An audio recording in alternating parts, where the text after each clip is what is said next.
Hello, and welcome to the How2Exit podcast, where we introduce you to a world of small to medium business acquisitions and mergers. We interview business owners, industry leaders, authors, mentors, and other influencers with the sole intent to share with you what it looks like to buy or sell a business. Let's get rolling.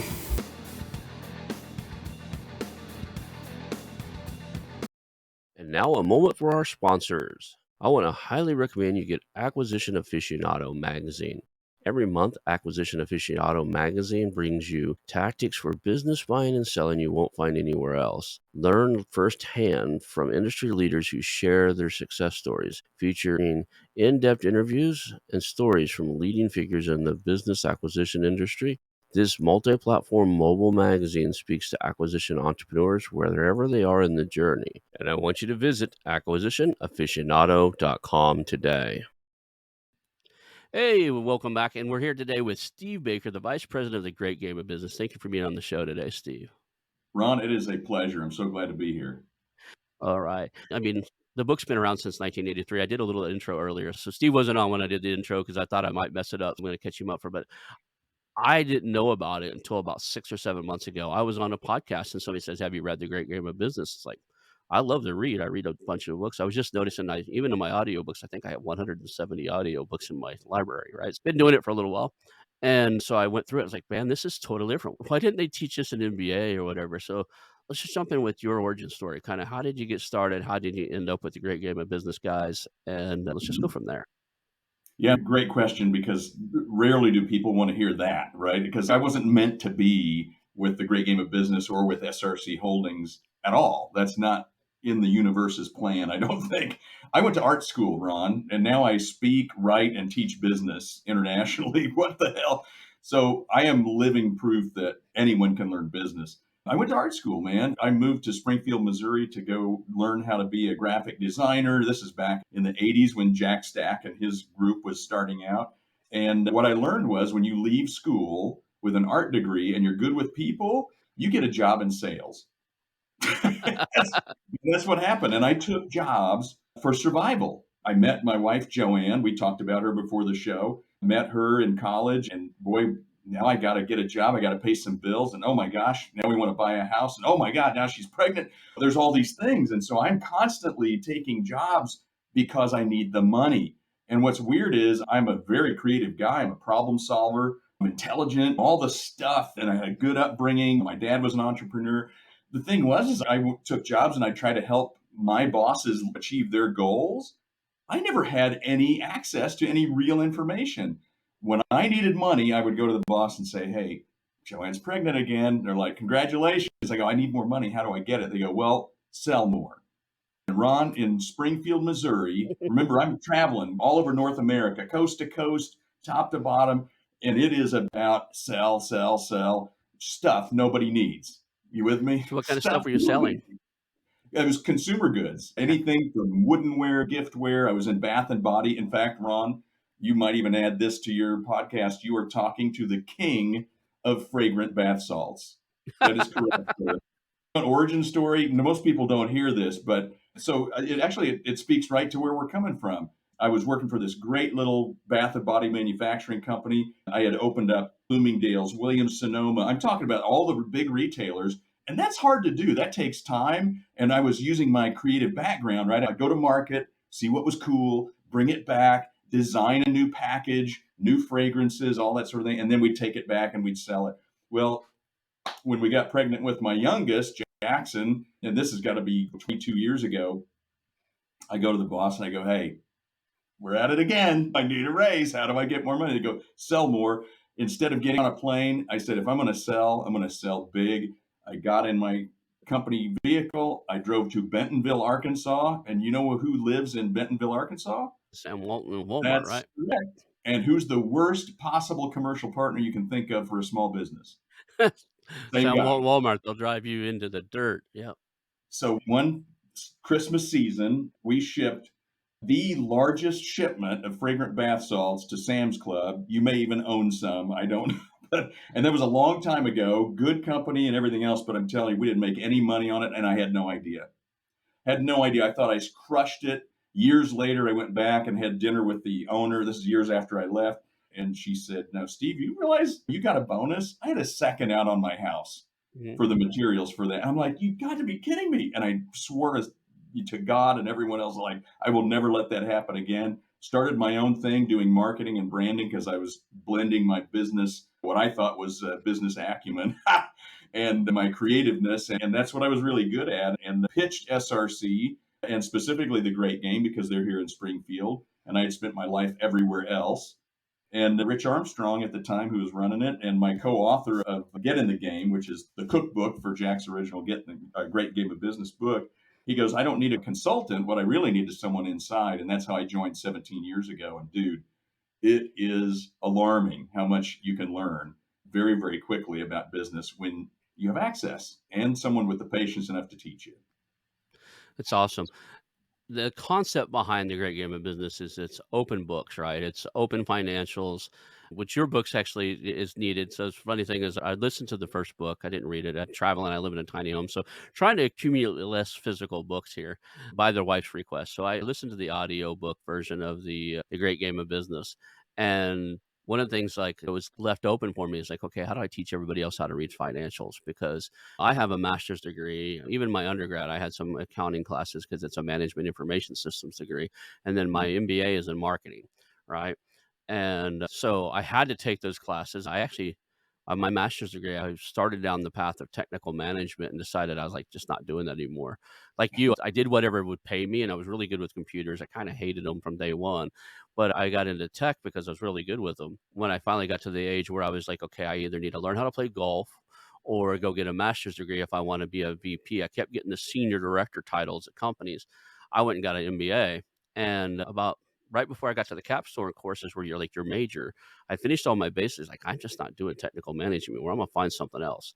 And I went into the office to quit. Fast forward now, I'm in all kinds of businesses, but my background and my joy is like understanding the marketing side of things.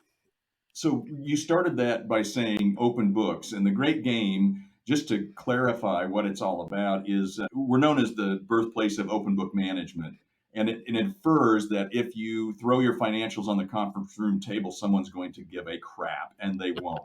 The thing is, it's a language they don't understand. No one ever taught them. In this country, we are financially illiterate.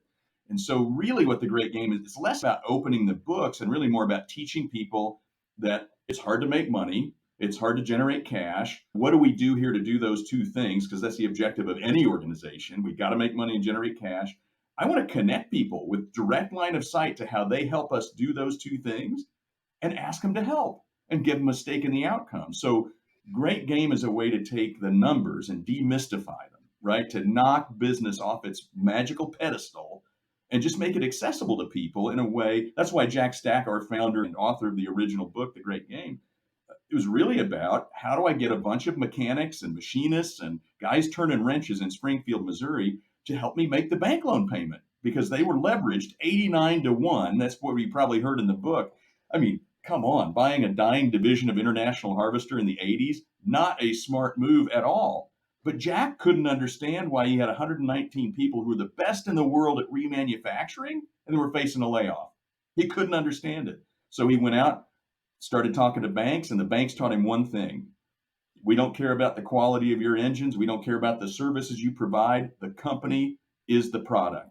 And that's a huge takeaway for everybody listening today is if you focused all of your energy, your education process, your accountability rhythm, and your incentive program to building a great company, won't you have great quality and great technology and great service and great people? Yes. So we flip the funnel on everything. We ask the people responsible for creating the numbers in the business to participate. Holy shit, that's not such a big ask, is it? But we have to teach them because they don't come ready made, Ron. They don't. And I'm a great example of that. Totally financially illiterate until I walked in here 17 years ago. Not stupid, but nobody ever gave me the insights to understand the secret language that bankers have been talking for 500 years, since 1494. That's when the income statement and the balance sheet were first popularized. Can you believe that? When was it? 1494, you said? 1494. Luca Wow. Pacioli. I'm using my best Italian, and I'm not Italian. Luca Pacioli, Franciscan friar, was the first guy to popularize the income statement and the balance sheet as we know them today. They haven't changed in 500 years. All we do is we start to teach people how the financials work, where they fit in. The one thing that Brother Luca forgot to put in the original income statement was an extra column for someone's name, because somebody's responsible for every line item on there. And all we do is we teach people how they fit.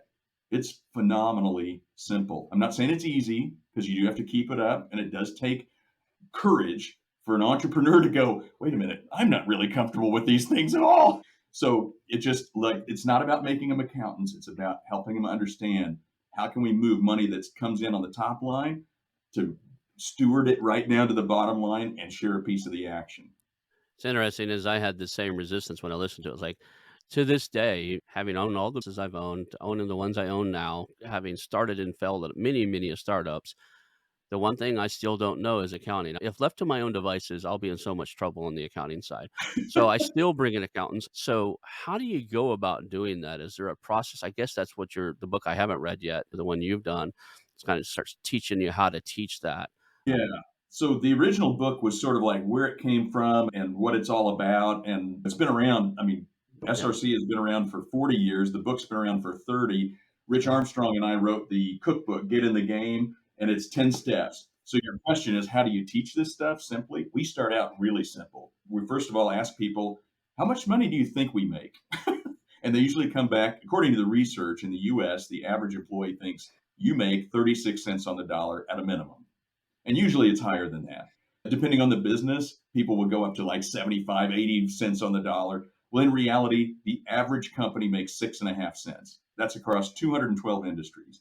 In remanufacturing, like we do at SRC, a nickel on the dollar.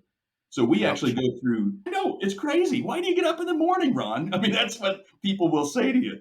Well, the reality is you have to then say, well, what are we going to do about this? How can we throw more to the bottom line? And a quick way to do it is in the book that Rich and I wrote, we created a number of different exercises that we actually use to get people in the game quickly. One of which is to say, look, let's just say it's 6.5 cents on the dollar. How many do we have to sell on the top line to get a dollar of profit on the bottom line? Because I'm going to build my bonus plan as a self funding, team based bonus program out of that. Well, people start to scratch their head. I don't even know how to calculate that. Well, of course you don't, because you went to school in America. We don't teach people math very well. And so we start doing it. Maybe if you're 10 cents on the dollar, you got to sell 10 bucks up here. At SRC, it's a nickel on the bottom. So you got to sell 20 at the top line, right? Well, at 6.5 cents, you have to sell 15.38. We have to teach people how to do a reciprocal. One divided by your bottom Mhm. line number gives you 15.38. So now when I look at my costs and expenses, I can actually, and we'll draw this out on a flip chart with people. We'll ask folks to come up and say, well, you're in the finishing department. Tell me about that. Well, I buy paint. Had I known it was worth so much, I could get that paint for a dollar less. Or if you're writing code, I love when people go, yeah, you're manufacturing. You don't get it. I'm like, okay, show me a company in tech.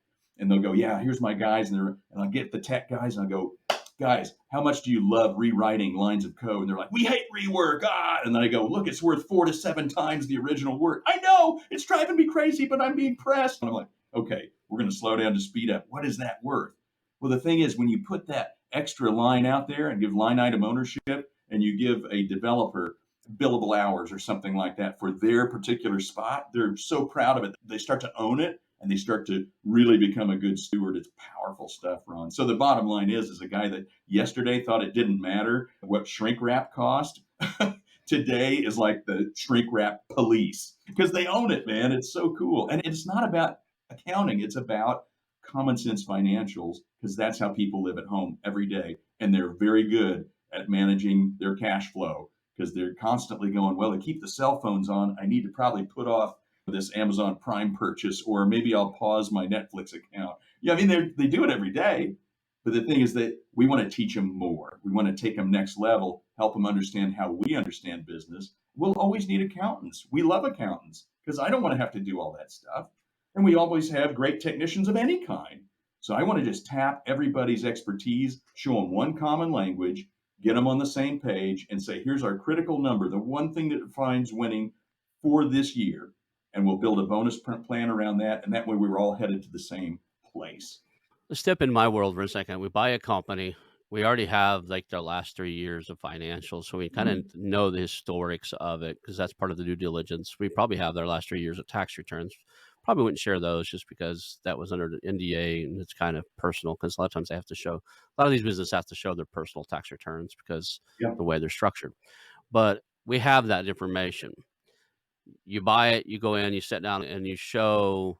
I mean, I think you'd have to start with the basics, right? If I was going to show anybody anything about financials, the only ones I probably could easily explain are the balance statement, income statement, and then cash flow analysis is different from every company I've ever like. I got you. Hey, I got you covered, man. Everybody listening, everybody take a breath because I heard a whole lot of buttholes clenching out there. I'm sorry, but that's what I just heard a squeal. I'm going to tell you start with the income statement. We Mhm, just want to start somewhere simple, and it's not gap financials. Just picture it revenue, COGS, gross, expenses, and net. And then what we're going to do is build it together and say, well, where does revenue come from? And we're going to build that out and we're going to build out our COGS. I want to see where people belong on that income statement. We will eventually, in time, especially with employee owned companies, if ESOP happens to be one of your exits that you're going for, we want to teach people more about that. But to get them mhm. to think and act like owners, we got to start with the basics. How do I affect these numbers? And every number is represented, by the way, not every number is detailed. Like we don't share salary information other than a consolidated line item, Right. salaries and benefits. The reason is, why does everyone need to know? I mean, we're not hippies. Come on, man. We don't have to know. Everybody's all together. We want to know, hey, this is what we've got out there. And in a company like you're talking about in transition, I may need to compensate my executive team at a certain level. It's just the way that it is. Well, if I focus on salaries, where people are going to focus their attention on forever, salaries. I really want to focus on how do we make money? How do we generate cash? Start with the income statement and simplify it at that. Every number represented, not every number detailed. I got it. So every number represented, not every number detailed. So when you say an open books, that's one of the things I thought that a lot of people would push back for. It's like sharing salary information because sometimes it just takes more. Like to bring a key on an employee on. I'm going back to my tech industry world. There were very often there were times where I'm the senior director of operations running the tech division of a company, and there were employees that worked for me that made more money than I did, and it's just part of the nature of the businesses. And for anybody in the tech industry, if you're thinking, well, I make as much as the rest of the guys, if you're an Oracle DBA, I can assure you you're making more than most of the guys. If you're like a top level network routing guy and you got the top Cisco certifications and stuff, you're making more money than your boss most likely because those guys, that's just what it takes to get them into your division of your company. That was what one of the concerns I would have in this open book strategy is sometimes that's disruptive. Somebody who's like, look, I've got a 4-year degree and this guy's got a certification. It's like, yeah, but you chose the wrong path. Right? You've got a 4-year degree in marketing, and this guy went out and studied how to read sniffers and watch binary numbers go across routers to make sure that the network stays up and is most efficient. There's only like 4 people on the planet that has his level of certification. I'm gonna pay him more, right? Ron, that's the market. And so Yeah. everything about the great game is market based because that's where it begins and ends, isn't it? I mean, the company's only worth what someone's willing to pay for it. Our talent is only worth what someone's willing to pay for it. And so what we try to do is we try to recognize that and we say, look, we in great game companies, and this isn't just SRC, but great game practitioners around the world, as they say, let's try to go out there and get the talent that we need at market as much close to the market as possible. That's our fixed comp, if you will. Variable comp is that incentive plan I mentioned, where it's a Mm, self-funding incentive plan based on performance. Because if we outperform the market, boom, we should get better than market. But it doesn't hamstring the company where you've got super high paid employees that then when you hit a natural business cycle, you're laying people off. 40 right. years, SRC has never laid a person off. Can you believe Wow. that? So the interesting thing was, is part of me like, there's a part of me that said when you said that you guys basically make 6.5 cents on the dollar, like in my head, I'm checking that off as okay. I'm never going into heavy equipment remanufacturing as a career. There's a beauty in the fact that it has to run so lean, because that's how this was born. This Oh, operating system wasn't born out of it. Sounds like a cool thing to do. It was born out of necessity. Right. If you're running on a 6.5% profit margin or net profit, you're only making 6.5 cents on the dollar take home. You don't have a lot of room for mistake. Sometimes pressure creates the diamond, right? That's That's what I right. see here is like you guys had a problem that most business operating systems wouldn't have solved. The only way to solve it and get everybody in alignment to see the scale of the problem is to teach them the scale of the problem, right? And it works in that high pressure, like, like you can either get laid off, right? Or you can help us solve this. How does it work over the years when you buy companies that are running really good, they're really profitable? Do you guys play in that realm? Like, I'm thinking Sure. some of the spaces I look at, like in the tech industry, software as a service companies typically run at 75 cents on the dollar. It's not uncommon for a SaaS company to make 75 cents. They take home 75 cents on the dollar. So let me flip it back to you and say this. What's your biggest problem? What's your biggest challenge in a SaaS company then? Key employees It's keeping talent. it's talent. Guess what our biggest problem is in remanufacturing? It's talent, dude. It is talent. Yeah. So what we always look at is we say, no matter where you are, someone's beating you and someone is going out of business, whatever Yeah. industry it is. So we compare those. I'll actually put a stack of coins out on a table for someone if we're coaching a company, or I'll put Mhm. it up on the big screen and I'll say, here's us and we're doing okay. But does anyone know anyone that's like not doing so well? Oh yeah, I just came from a company and they're going bankrupt or they're really struggling. You know anyone that's beating us? Oh yeah, those guys over there. Oh my, they've got better tech and they've got better people. I'm like, well, how can we be that way? I want to get their ire up. I want to get them going. Hey, this is what's in our way of being that great company we want to be. It doesn't matter if it's 75 cents or 5 cents, but I will. I want to point something out. That 6.5 cents I mentioned is actually the median in the United States against 212 industries. Oh, It is yeah. harder out there for people to make money than tech companies might think. And it is It powerful because if you look at that aggregate, that's a lot of people that are making living and a living, and it's the backbone of our economy off very little return, right? And so what we want to do is show people their connection to how to make more of that, because if I can just inch it up a little bit, even if you're making 75, 76 is better. If you're making 5, 6 is amazingly better. You know what I mean? If you're making it like a lot of software companies we've run into make between 30 and 40 cents on the dollar. That is pretty normal. But boy, would 35 be better or would 41 be better? It's all about the how can we be the best in the industry, world class, without just going out and hiring the A-Rods of the world, because and I'm not qualified to use his name, I'm sure, but you know, it's like Moneyball. How can yeah, you make the business work and operate? You remember that movie? It's a yeah. Michael Lewis book and a Brad Pitt movie. The whole thing was you can go buy your way to winning or you can number your way to winning. And it's about getting those solid players in place and training them up, teaching them up, believing in them, and creating a sustainable organization that can win systematically. Because you know what? Your top players come and go pretty frequently because they're chasing the dollar. I need people who are trying to build something special. Let's go into like we talked a little bit about like employee competitiveness and stuff like that. How do you fire up the employees? How do you get them to see the competitive landscape and to drive the company to be more competitive or, in that So realm? the first way we do it is we bring the marketplace to our people, right, Ron? And so most people don't even know what they're doing day to day, like big picture. They might know, oh, I work at a company that makes signs, or I work at a company that, oh, I'm thinking about a company in Canada that does write software for satellites Mm, around resource management, that sort of thing. And when we first started talking, they're like, we're scientists. We are engineers and we're developers and we're scientists.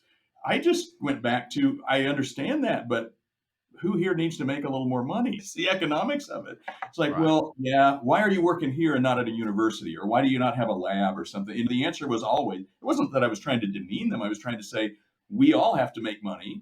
This is a way to do it and to make some other contribution to society, right? So if you work at a university, well, you're teaching other people. If you're working at this place and you're helping manage resources, look at what you could do if we were better at it. So I'm actually trying to bring the marketplace in and say, look, remanufacturing, Ron, is not sexy. We take old broken down ass stuff, dirty diesel engines and turbochargers and stuff that someone else has broken, and we literally strip them down to their lowest common denominator and start over again. And we reman and remachine. It's not rebuilt, it's reborn completely. Well, that is dirty, dangerous work. And you can make more money in Springfield, Missouri by going across the street to Bass Pro Shops International headquarters, or across the other street to O'Reilly Automotive's national world headquarters, or go across town and Amazon just built 1 million square feet, competing with some big people here in Springfield. What I'm getting at, Ron, is that people hear about SRC and they go, "Oh, that's the place where they'll turn you into a business person." That's weird. Nobody else trusts me enough, respects me enough. Nobody wants to put the money. Hell, on the way to Branson, Missouri, you know where that is, right? So we're just north of there. We're competing in a very difficult marketplace where in America, there's 2 jobs for every person in the workforce. You tell me what we're going to do. We appeal to a higher level of thinking. We bring the marketplace to people. We show them how hard it is to make money. And we ask them, what could you do differently? And you know what that allows people to do? It lets the expert come out. They go, you know what? If I was doing this, I would do it differently. And I mentioned the shrink wrap guy. We have so many great stories about that. The tech guys I was just talking about. Oh, well, I didn't realize one of our biggest problems with people that bill by the hour is timesheet compliance. And everyone listening is going, yeah, I know. It's weird. When you show them the impact of actually logging their time to the right client and how it affects their bonus program, damn, you want to see some ownership? They're all over it. It's all about connecting their daily actions and decisions to financial outcomes. And most operating systems divorce them from that. And you dumb it down and you say, am I getting too emotional here, Ron? No, I'm you're just you're right. checking. You're right. I like it. I'm telling you, until I got here, no one ever said, here's what we're trying to accomplish. Instead, they handed me a KPI and they say, do more, sell more, do this, do that, get your check. I don't need you for your big ideas. All of a sudden, I would like your big ideas, but first, let me teach you how we make money here. And then you can show me how your ideas will help us make money. So it is an investment in time and patience. But dude, the people who stick around, because not everyone will, some people just want to punch the clock, baby, and they'll do their work. They'll be a great technician and they'll go home and be a great parent. Awesome. Keep spending money, keep paying your taxes. I need you. The people that stay in great game companies become business people. And now you're talking about a value that your competitors cannot match. It reminds me of I won't say who it is because they might listen to the show now. I was in the middle of an acquisition. It failed during the diligence process, mainly because I found problems in their accounting that they didn't know existed and they had to deal with them. Let's just say Yeah. whoever do it, their CFO's got some explaining to do. And it wasn't me. I had somebody else find it because it just something was awkward. But what we got far enough down in the process to where I actually was starting to talk to employees. They'd already told them they were selling. They kind of some of their employees seen it on like a biz by sell type of website. And anyway, so I started interviewing. And I was shocked, and they had I'll just say just because I don't want to call them out directly, just say close to 50 um, employees, and I probably interviewed 7 or 8 of the executive level and probably 2 or 3 Mhm. of the like floor level guys Love it. before we found the issue and said, "Hey, we just can't move forward until you deal with this because this is going to have some repercussions, like maybe legal stuff." I was amazed by how many people. One of my favorite questions is like, "Hey, you're aware that myself and my team are acquiring the company. What would you do if you bought it? Like, what would you be honest with me here? You're not gonna like I promise you for the first 60 days, I'm not letting anybody go. I don't know the company well enough to let anybody go in the first 60 days. And then after that, we'll figure out who's performing, who's not. And probably everybody's going to stay because you've been running it for this long. You have immunity. Like, what would you tell me anything you want to tell me? What would you fix if you fix this? And it's funny is one of the guys said, I came from the accounting department. They demoted me, moved me onto the floor out here. If I were you, and I was buying this, I'd have a forensic CPA look at that damn accounting. And then I have a friend that does that. So I brought him in. It's like I brought him and her. That was a team. And they said, "Oh, wait a second here." So anyway, There was a multi-million-dollar tip from someone on the floor right there. You don't know who you have until you start opening things up. I love that example.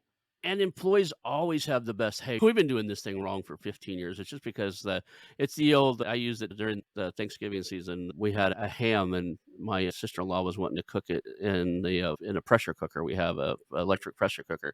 I said, Yeah, "Well, if it doesn't fit, use the grandma method." Right? Same thing happens in business. People do that's true. things they've always done because they told that, "Hey, this we make the widgets this way. You do step 1, 2, and 3, and that's the way it's to be done." But when you're Yep. new and you get it to go in there and say, "Hey, if you could change anything here, what would you do that would make improvements?"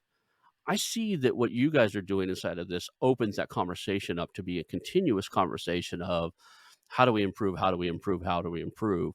as opposed to a conversation of, hey, the standard operating procedure says to do this step one, two, or three. Don't tell me anything else. I want you to go out there and turn the gear that makes the widget and come back at the end of the day, play the Homer Simpson, walk in there, push the button when it says to push the button, and leave. You're nailing it, man. That is exactly what the game is about. It's not about like the grandma's ham is a perfect example, Yeah. right? In fact, we tell that story a lot because when people go, "Oh yeah, grandma's pan was too short, grandma's oven was too," the different versions, it's all the same story. What we're trying to get at is you can lean a business out, but then there's a point where you're lean as you're going to get. We need people to think beyond it. How do we compete better? How do we outthink the competition? How do we outperform the market? What I want to know is, I you would be amazed at great game companies, and I don't mean just SRC companies. I love it when I meet someone who's playing at a high level because I can go out on the floor, and that means if it's a call center, it's someone with a headset on. If they're writing code, I'm in the back room where people have multiple monitors on the floor, and I mean like your people creating the numbers. I love it when they are watching things you never thought they would watch, like the price of copper or lithium or something, right? They're going, we need to be aware of this. Did you know that most of this rare element comes from the Republic of Congo? And real story, I was speaking at the Architectural Woodwork Institute. These are the guys that create the standards for all woodworking companies. This is last year, and someone was from an extrusion company. They make aluminum extrusions for like sliding glass doors and windows and things. And I go, wow, I bet your people are really worried about the coup in Ghana right now. And they're like, what? And I go, no, I mean, really? You're not, where does most bauxite come from? Well, I didn't know that till I read it in the Wall Street Journal. And I'm going, oh, bauxite comes from there. Guess what's going to happen to aluminum prices, right? Well, at great game companies, people are watching that stuff because they're thinking like business people, not like the technician who's going to punch that into the machine and just do the number, right? That's the powerful part, man. You nailed it when you're like going, oh, wait a minute. This is my number. I need to understand it better. The thing that comes to my mind is, like, how do you hedge against it? When you know things are coming like that down the path, like, employees that come to you like, Southwest Airlines was used to be really good at this. I don't know if they still do it, but they bought option contracts and fuel because they were really good at forecasting what fuel was gonna do, and they managed to keep their fuel prices down, which enabled them to be more competitive at lower prices than anybody else. Yep. So that comes from keeping your eye on the game. So I love the game thing. I love the whole concept of game and gamifying something. Do you guys go further into it? Is there a scoreboard or is there a way to show people that they're winning the game? Yeah, so you're picking up on the true elements of any game, right? Jack wanted to teach people business because they had an 89-to-1 loan. They were financially brain dead and didn't even know it. They needed to make that bank loan payment. And so his people were like, hey, we got the loan, we saved the jobs, give me the wrench, I'll turn it, just get out of my way, let me do my job because I'm the best in the world, right? He goes, no, that's what we were doing before. We almost lost it all. So he used the analogy of a game to simply make it approachable. So he goes, Mhm. there's a goal, that's the critical number. There are rules, there's a scoreboard, those are the financials, and there's a reward for winning. In the early days, it was you get to keep your job. Later, it became a bonus plan, and later, beyond that, employee ownership. The thing is that we have to teach people the rules of the game because when would they have learned that? We don't teach it in school. We don't teach it in college. You've got an MBA, and you're telling me that really, how much do I really understand about business? You learned most of it on the job, didn't you? You do. Out in the field. It's interesting is I just recently told the team around the podcast the same thing. It's like, look, financials are open. I actually have a little kind of a deal room thing for them to look at. You can see what I'm spending to run the podcast right now. It is not profitable at this moment. Eventually it will be. We have some good sponsors and stuff and it's going to happen. But the point is like I put in is like, look, we're getting this much traffic right now. In order to us to hit profitability and stuff, we either need to do X, Y, or Z. And there's a 20% net profit share to all the employees. And I built a program around how it's spent in. So it's based on their clocked hours. It's a bunch of stuff. So I gamified this thing and I show it to everybody. And now I've got these are VAs in the Philippines and some people that help me local and some people that are I'm looking at even the guys I'm interviewing for the like writing positions to do writing. I'm showing them the same thing. What the whole purpose of is look, you come on here, there's this opportunity, right? And I'm shielding all the expense off the beginning, but if you can help us get to our goals, we hit our goals. Look, this is what it looks like.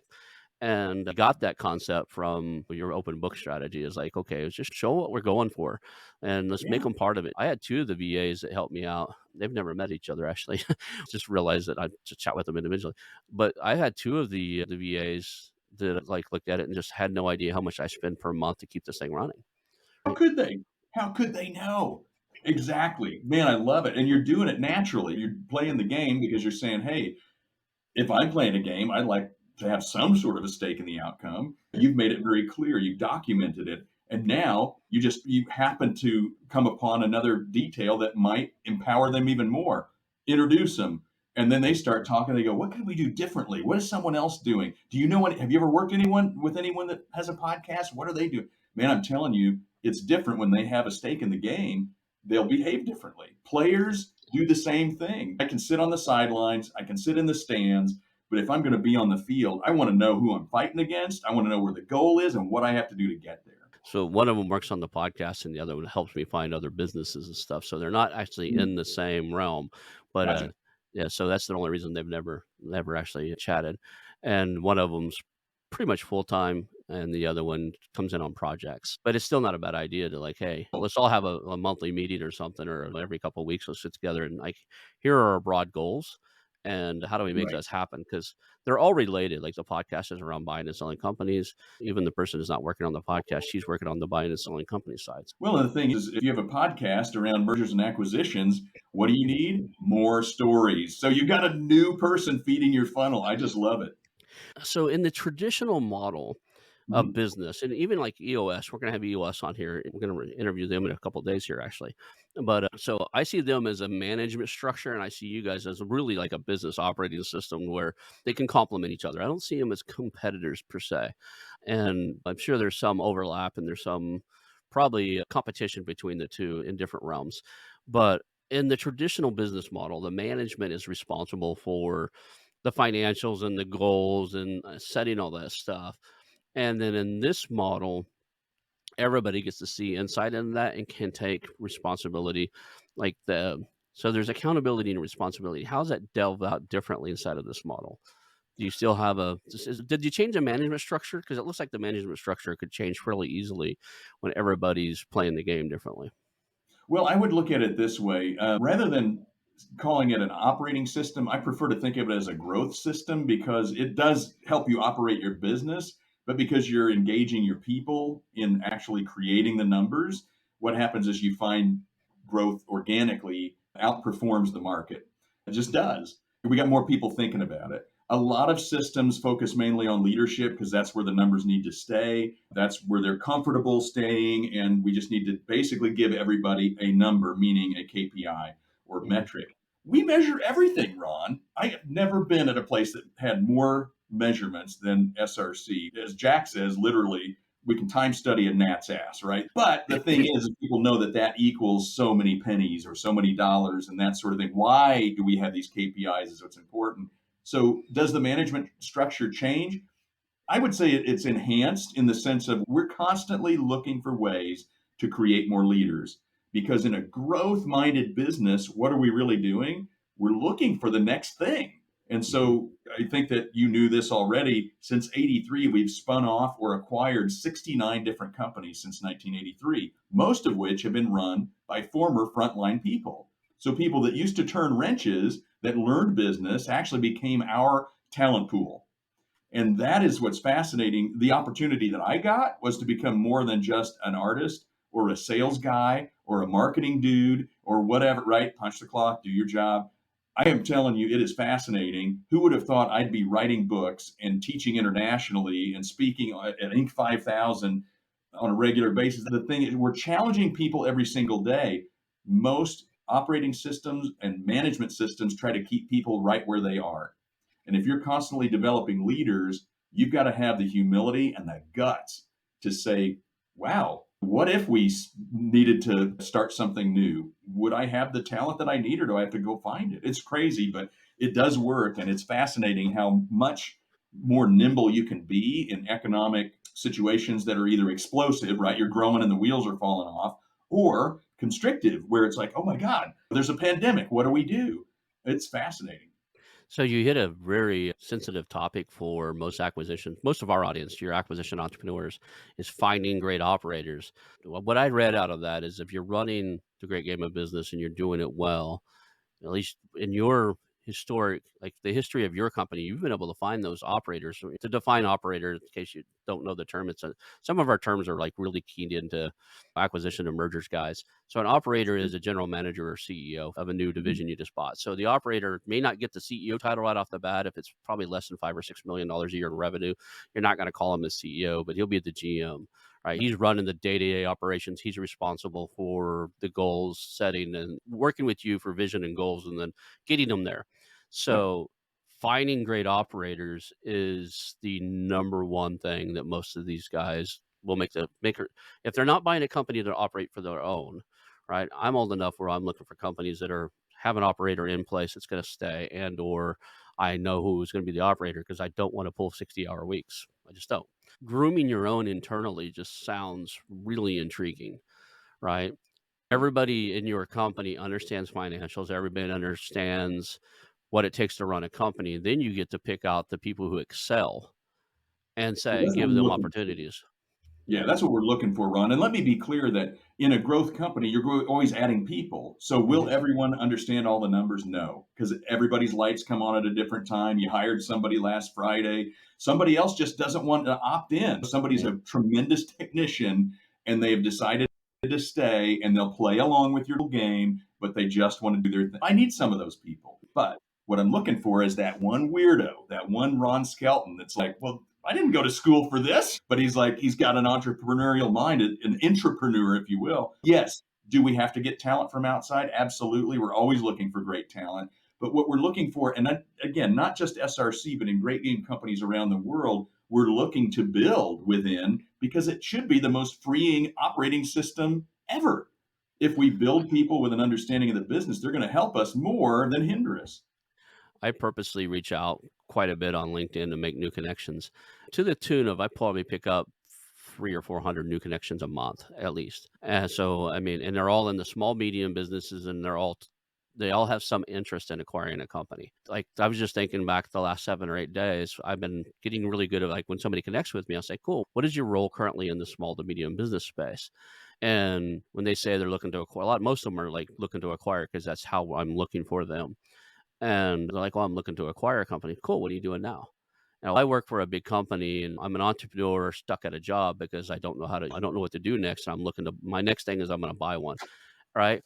There are Yeah. so many people out there, including myself. I would never recommend anybody go down the path I recommend. And to my family and extended family, thank you very much for allowing me to go down this path. But because it took some help from my wife and family and everybody like to help me stay on Oh, this path. yeah. Because what happened for me was this is really kind of vulnerable here, but my father was laying on his deathbed and he told me, he said, "Look, don't spend another day doing something you hate doing." I was like, I had already had the marketing MBA. I was still in the tech space because that's just what was paying me well. Yep. And I called my fiance, now my wife, now my fiance at the time, say, "Look, I don't know what to tell you here. I'm staying here in Oklahoma. I'm probably not coming back." I thought he was going to make it. At this point, I didn't know he was within days. But I was like, "I'm staying here, and I don't know what I'm gonna do next, but I'm not going back to tech. I'll live in a cardboard box where I go back to tech. I hated it. I don't want anything to do with it. To me, a computer now is a hammer. It's a tool. I wanna lift the lid, do what I wanna do, and shut the lid." And it's sad a little bit because I'm really good at computers. But that said, she was really on board. She stuck with it. And circling back around to what we're talking about there, the whole concept of entrepreneurs trapped inside of a business, it's very common. I mean, probably 7 or 8, I can think of 7 or 8 people in the last 4 or 5 days at least that said, "Oh, I'm working here with this company, it's paying me really well, but I'm looking to get out, and the next thing I do, I've accumulated the down payment, I'm looking to buy my next thing." And that's one of the reasons that conversation was often enough. I was thinking, man, most of these guys didn't go through what I went through, right? They didn't go through the first 5 or 6 years of failure and trying again and making enough to get by, but it's not doing really well, right? They don't it's just There were months where, like, we needed help from family to pay bills, that type of stuff in the beginning. They didn't haven't been through that, and they're thinking about acquiring something that's up and running. The whole reason I'm doing this series is you bought it, now what, right? There's a difference between buying of when you create something, you gotta figure out product market fit, you gotta figure out to me, I think it's a little easier to buy something up and running because it's not yours to create. You don't have to figure out all the moving parts. Can you generate revenue or everything? It's yours to mess up, but you can mess them up pretty quick. I know of a couple guys right now who they came out, they were IT guys and they wanted to get out of IT. They saved up their money. They had some stock option stuff. They bought a company and now they're looking at selling the thing because it is failing miserably. They had no business on how to run a business. So the whole point of this is I love to lead with value. Give back before you get anything. So the whole reason I do the show, the whole reason I do the podcast is for that, is lead with value in any market I'm going into. So creating a series, a mini series on you bought it, now what? That's what this is all about. So what would be we're already 50 minutes into our conversations. I love this kind of chit chat and going back I and forth. do. If I appreciate it. if somebody were to acquire a company and they've got this thing, it's running, the gears are turning well, and they want to implement something like what you guys do, what Mhm. would your like top three pieces of advice besides read the book and stuff, but what would be your top three pieces of advice for them to take a look at this and or other growth operating systems or business operating systems to put something in to teach them and their employees how to run this thing correctly and Yeah, that's a great question. I'll put it this way. I'll be really agnostic. I'll say, whatever you need an operating system. You need an operating system. Why not start with your, call it a design team? Maybe it's your Mhm. leadership team, whatever. Get comfortable with your own numbers and how the business operates, and then work out one notch. Maybe it's to managers or something like that. And then work out again. There's no rule that says you have to go full open kimono tomorrow. And as I pointed out in the beginning of the show, it's not about every number. All numbers are represented, not every number is detailed. We just want people to understand what you understand as an entrepreneur is that we need to make money and generate cash. How Mhm. can you connect people as quickly as you can with line of sight to how they can, their actions and decisions every day affect the numbers? Work your way out from the center, right? From the leadership team to management, et cetera. Do what Ron just did. Be vulnerable. Tell your story. Talk about what you lay awake at night worrying about. Someone's going to go, I had no idea. And by the way, people like to work for humans, not Right. automatons. And the thing is, a lot of people, I'll give you this big piece of advice here. The top things that people worry about when they think about teaching people business, they go, what if they find out what we make? They're going to want to have more. Here's Right. the secret, they already do. We're in America, baby. We already want more. And guess what? I want people that want more. Because if I have people that are not ambitious, not hungry, they probably need to work at my competitors. Let them punch the clock and do the minimum amount of work and quiet quit and all the other stuff you're reading about. Let them go. They need to Right. work for someone else. But here's the thing, man, I'm telling you, people are just looking for a way to get cut loose and contribute. So, number one, just give them a chance. They will want more, but guess what? When you teach them about the marketplace, it's an easier conversation when they find out, what it really is out there. If it's Joe's Crab Shack will give me $1,500, do they really want to work there? I mean, that's an extreme Right. example. The second worry that people have is, what if the numbers are bad? Will they run for the hills? And you know what? In many acquisitions, the numbers are bad. There's a reason that this thing is on fire sale. Well, the thing is, most often employees, you know what, Ron, we've talked about this. People don't like change. Nobody likes change but a wet baby. So, Right. what we want to do is we want to say, hey, guys, we're here to make a change, to make a difference. And here's the reality, the economic reality is this is where we're at. Most people, and I'm telling you this from experience, not anecdotally, most people say, oh, I didn't know. What can we do to help? Because if you ask people that have ever been laid off in their life, they usually were doing a pretty good job. They just didn't know what the challenges were for the business. And then finally, I guess one of my favorite things is when people start to get real personal. They're like, hey, you know what? What if I train these people up? What if I teach them about business and they get smart and they get really good and they leave? And I'm like, dude, what is your alternative if they're stupid and they stay? I'm the smartest workforce I can possibly have. And everyone listening, man, I'm telling you, if you're looking at companies, you need to remember this. In the next 5 years, the companies that have the smartest, best educated, best trained up, workforce will dominate in their industry next 5 years, maybe 10. So believe in your people. You'll build trust and respect more quickly with a more transparent workplace than anything else. Do what Ron did, model some vulnerability, some courage, and say, this is what I'm dealing with. Can you help? And build a self funding incentive plan that's built around the metrics of building a great company instead of just hitting a KPI. It is so demoralizing to go, if you just do what I tell you to do, everything will take care of itself. What if I'm part of something bigger? Will I Right. tap into my discretionary energy, my discretionary innovation, and my wisdom and my experience? What about the guy that was an accountant that was on the floor? Triggered you to go, oh, wow, there's a problem here we really need to look into. I'm sorry I get so worked up, Ron, but dude, this stuff changes lives. It's changed my life. And I am so engaged around this that don't tell Jack this. I'd probably do it for free. It's transformative. It really is. 3 top takeaways. Somebody can, because we're hitting the top of the hour here. So if somebody can't remember anything else about what we learned today, and they only can remember 3 things today, what would be the 3 things you want them to remember? Yeah, the company is the product.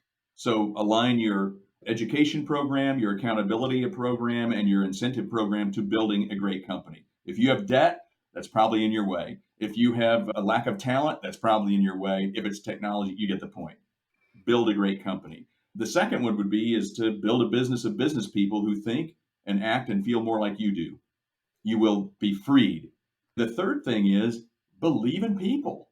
I am telling you, man, people are just looking for purpose. And next gen workers, they want to know, can I do well and can I do good at the same time? Guess what? At great game companies, even if you're remanufacturing internal combustion engines, guess what, guys? That is still a tremendous purpose because there are still 350 million internal combustion engines out there that will end up in the landfill if there aren't guys like us. There's purpose. You can do well and you can do good at the same time. It's interesting is the majority of people on this planet lack fulfillment, and I think it's because they spend the majority of their time at work, and they're not there's no sense of fulfillment in most jobs, right? It's just like No. you go in and do your job and you go home. But I think there's potential here. I think if I surveyed what do you think you guys have right now? Probably 1,200 to 1,500 employees. I didn't see your employee size right now. 2000. Yeah. Uh, And they don't think of themselves as mechanics and machinists and remanufacturers. They think of themselves as business people. We're building a 100-year company. If you yeah. ask our employees, that's what they're building. I bet if we interviewed them and talked to them or somebody did a survey on them, they would feel more fulfilled in their job and their family lives even because they don't carry that lack of fulfillment home, right? They know they're part of something. They know what they're part of. And to be quite honest, if they don't feel like they're a fit inside of that, they're not leaving because it's an unknown. They know what they're not a fit for, and then they can leave and pursue things they would fit in. I see that's a huge value inside of this. How do people reach out to you? How do they connect? We'll put it in the show notes, but for people just listening while they're driving and stuff, what's the best way to reach out to you and learn about the game of business, the great game of business? Yeah, so greatgame.com will get you to our website. I want to offer your listeners, Ron, because they're a different level of folks, get them access to the original book, Jack's original Great Game of Business book on audio. You can Mhm. find that at greatgame.com/Steve, and you'll find the original audiobook. You'll get an excerpt from my book on how to get started in 90 days. Just some great resources, no charge or anything. We're just trying to spread the word and get people exposed because if it's right for you, it'll change your life. If it isn't right for you, tell a friend. Awesome. I appreciate that. I'll put that in the show notes so everybody knows how to get up to it. Thank you for being on the show today. We'll wrap this up. Man, it's been a real pleasure, Ron. Thank you so much for doing what you're doing. Awesome. Hang out for just a second after the show. That's your show, guys. Hey, it's your host, Ronald Skelton. I want to thank you personally for watching the show today and invite you to call our new hotline, 918-641-4150. That's 918-641-4150.